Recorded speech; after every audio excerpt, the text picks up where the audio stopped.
யாட்டு என்ன மாமா பிரைவேடா? அடிச்சிட்டியா? என்ன பைத்தியமா நீ? ஏன் அந்த பொண்ணு கூட பேசுன? வேலை விஷயமா பேசுன, நீ தப்பா நினைக்கிற. பொய் சொல்லாத, நான் பார்த்தேன். நீ எதையோ தப்பா நினைக்கிற. அன்பு உறவுகளுக்கு வணக்கங்க. சீதாவை கூட்டிட்டு போயிடுறாரு இல்லையா அருணு. அதுக்கப்புறம் வீட்ல பத்திரமா தான் இருக்காங்க. பார்த்து செய்றாங்க. சூப்பரா தான் போயிட்டுருக்கு. இருந்தாலும் அவங்க அம்மா, அக்கா, மாமா கிட்ட அந்த பிள்ளை பேசுதா, அவங்க பேசினாலே இவன் வயிறு காண்டாகுறான்.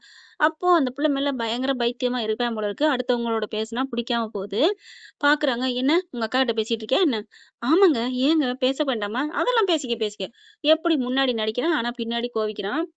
ஏய்! உங்கள எப்படி அடக்குறதுன்னு செம்ம காண்டாகுறாங்க. அதுக்கப்புறம் சாப்பாடு கேட்குறாங்க, குடுத்துடுறாரு. அடுத்த நாள் இதே மாரி தான் வர்றாரு வேலை முடிஞ்சு. அதே மாரி தான் பேசிட்டு இருக்காங்க. "என்னடி நீ எப்ப பார்த்தாலும் உங்க அக்கா கூடயே பேசிட்டே இருப்பியா?"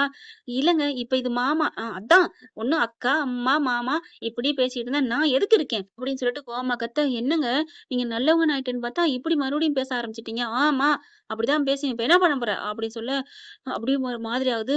"உன்னையெல்லாம் எனக்கு அவ்வளோ கோவம் கோவமா வருது. நான் எவ்வளவு நேரமா தண்ணி கேட்டுக்கிட்டு இருக்கேன்." "ஏங்க நீங்க கேட்கவே இல்லையேங்க."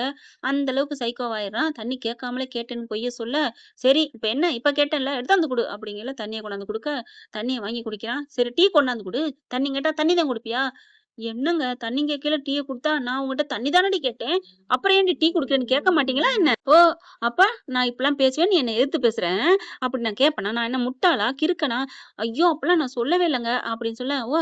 அப்புறம் எப்படி சொல்லப் போற? என்ன கிறுக்கன்னு நெனச்சு தானடி இப்படி பேசுற?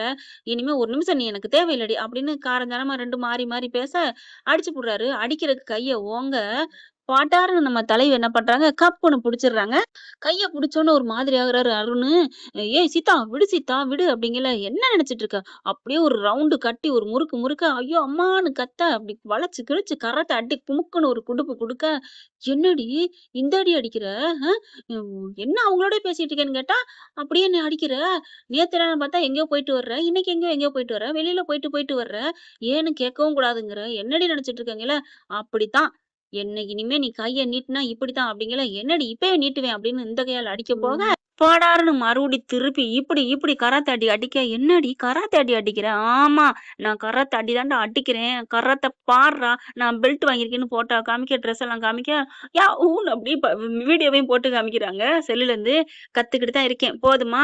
இந்த மாரி என்னைக்கு இருந்தாலும் எனக்கு ஆபத்து வரும். வெளியிலயோ, உள்ளயோ. இதுக்கு உனக்கு நல்லது தற்காப்பு கலைன்னு என் மாமா தான்டா கத்துக் குடுத்தாரு." "அடி பாவி! அதுக்கும் உன் மாமன் தான் காரணமா? என்னங்கடி எல்லார் வீட்லயும் இப்படி நெறைய இடத்துகள்ல மாமேன்ட்டு வாழ்க்கைய கெடுத்துக்கிறீங்களேடி." அப்படின்னு பொலம்ப, பார் இனிமே என் பக்கம் கைய நீட்டுன கை இருக்காது. அவ்வளோதான்." அப்படின்னு சொல்லிட்டு போக, அப்படியே பின்னாடியே போறாரு. "என்ன?" அப்படின்னு திரும்ப, இல்ல ஒண்ணும் இல்ல. ஏதாவது என்ட்ட சொல்லணுமா?" "ஒண்ணும் இல்ல சீதா." "ஏதாவது அடிக்கணுமா?" "ஒண்ணும் இல்ல சீதா." "நான் ஏம்மா அடிக்க போறேன்? நீ போம்மா." "இல்ல ஏதோ டீ கேட்டீங்களே." "ஐயய்யோ! எனக்கு டீயே வேணாம்மா. அப்படியே டீ வேணுனாலும் நானே போட்டு குடிச்சுக்கிறேன். உனக்கு ஏதாவது வேணுமா? நான் போட்டு தரவா? உங்களுக்கு வேணுமா மேடம்?" அப்படின்னு சொல்லிட்டு ஒட்ட நறுக்குற அளவுக்கு வால சுருட்டிக்கிறான். ஆத்தாடியோ! இவ போடுற போட்ட பார்த்தா நம்ம கதை கந்தலாயிரும் போல இருக்கே! இன்னும் பாஞ்சு பாஞ்சு அடிக்கிறா. எகிறி அடிக்குது கராத்தே அடி. ஐயோ! அம்மா இடுப்பு வலிக்குதேன்னு போய் மெத்தையில படுக்க, இந்த பிள்ளை போயிட்டு மறுபடியும் ஒத்தடம் குடுக்குது. நிமிர்ந்து பார்க்குறாரு. "என்ன சீதா?" அப்படிங்கல. "என்னதான் இருந்தாலும் நீங்க என் புருஷன்ங்க. என்ட்ட நீங்க ஃப்ரீயா விட்டீங்கன்னா நான் என்னங்க பண்ண போறேன்? எனக்கு நீங்க தாங்க ஃபர்ஸ்ட்டு. நீங்க தான் எனக்கு முக்கியம். அது புரிஞ்சுக்காம ஏங்க இப்படி பேசுறீங்க?" அப்படிங்கவும், "சாரி சீதா. இனிமே நான் உன்ட்ட தப்பா நடந்துக்க மாட்டேன். மன்னிச்சுக்கோ." "அப்போ என்ன நீங்க ஏத்துக்கிட்டீங்களா? என்ன புரிஞ்சுக்கிட்டீங்களா?" ஆமா சீதா." அப்படின்னு கட்டி புடிச்சுட்டு, "உன்ன எங்கடி புரிஞ்சுக்கிட்டேன்? நீ கராத்தே கத்துக்கிட்ட பாரு, அத புரிஞ்சுக்கிட்டேன். என் உடம்பு எனக்கு வேணும். அதுக்காக நான் உன்கிட்ட சரணடைஞ்சுட்டேன்ப்பா." அப்படின்னு ஒரு பழமொழி ஒண்ணு இருக்கு. அடி உதவுற மாரி அண்ணன் தம்பி உதவ மாட்டான்னு. அதுதாங்க இந்த கதைக்கு அருணுக்கு புரிஞ்சிருக்கு. என்ன ஃப்ரெண்ட் நான் சொல்றது கரெக்ட் தானே? அப்புறம் இந்த பதிவு இப்படி போனா நல்லா தான் இருக்கும். உங்களுக்கு பிடிச்சிருந்துச்சுன்னா லைக் பண்ணி, சப்ஸ்கிரைப் பண்ணி ஆதரவு குடுத்துருங்க அன்பு உறவுகளே. Thank you friends. இந்த வீடியோ உங்களுக்கு பிடிச்சிருந்தா தயவு செய்து லைக் பண்ணுங்க. இன்னும் அப்டேட்ஸ்க்காக சேனலை சப்ஸ்கிரைப் பண்ண மறக்காதீங்க. நம்ம கிட்ட இருக்க எல்லா சேனல்ஸோட லேட்டஸ்ட் வீடியோ அப்டேட்ஸ்க்காக மேல ரைட் சைடுல காட்டுற லிங்கை கிளிக் பண்ணி வாட்ஸ்அப் குரூப்ல ஜாயின் பண்ணுங்க. உங்களிடம் விடைபெறுவது நான் உங்கள் மெஹர்.